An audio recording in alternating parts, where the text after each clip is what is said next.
ওই সীতাকে যত আঘাত করবে, ওই সীতার অঙ্গে যতই আঘাত করবে, প্রভু রামচন্দ্র স্থির থাকতে পারবে না।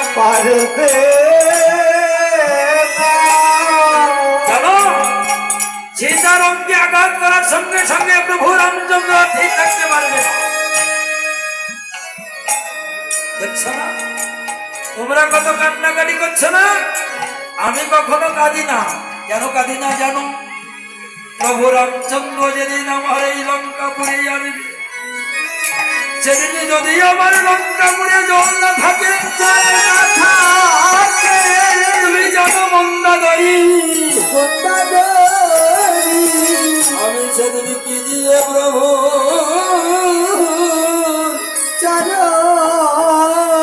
চরণ ধোয়াইব,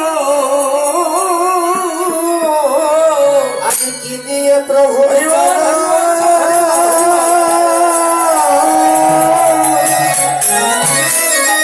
চরণ ধোয়াইব। সেদিন আমার রাজ্যে যদি কোনো জল না থাকে, সেদিন কি দিয়ে প্রভু চরণ ধোয়াইব। বলি আমার রাজ্য যদি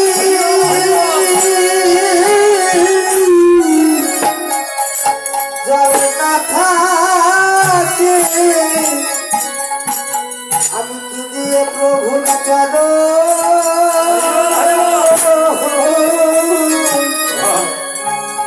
চরণ ধোয়াইব।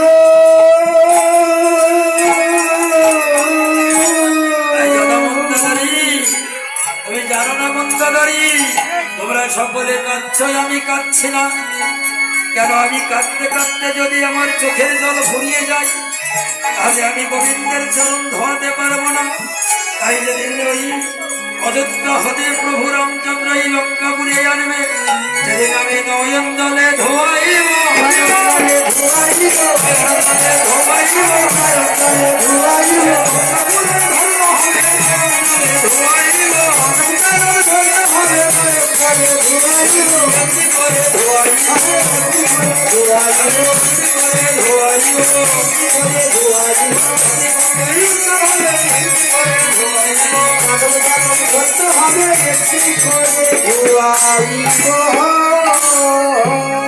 রাবণ বলছে আমি চোখের জলটা রেখে দিলাম। বাবা মামা একটিবার ভেবে দেখো, আমরা যে মায়ার সংসারে পড়ে মায়ার জন্য কাঁদছি, কিন্তু এই কাঁদতে কাঁদতে যখন আমার চোখের জল থাকবে না, তখন আমি এই ধরাধাম থেকে যদি চলে যাই, সেদিন তো আমার চোখে জল থাকবে না নাকি?